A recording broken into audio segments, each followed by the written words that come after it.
The other place where your coverage limits come into play is when you're covered for ancillary services as a home inspector.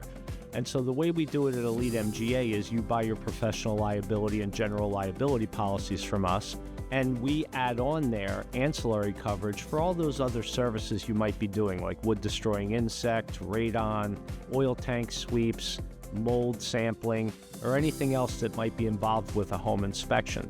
What you need to do as the buyer of the insurance is make sure you carefully look at that schedule of those additional coverages, because sometimes those additional coverages have a sublimit.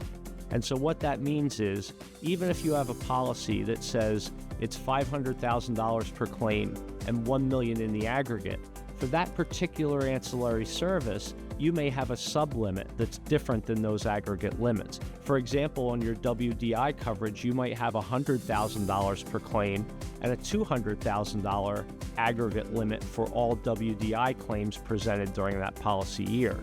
And so if you have claims related to home inspection and you have claims related to your termite inspection or WDI inspection, the limits for those claims might be different. And so when you're choosing coverage, you need to make sure that you have the appropriate coverage for your state and your area where you're doing work for those ancillary services. And you don't want to get into a situation where you have less coverage for an ancillary service than you thought you had. Because the last thing you want to do when you have a claim is find out that you don't have adequate coverage to indemnify you and insulate your business.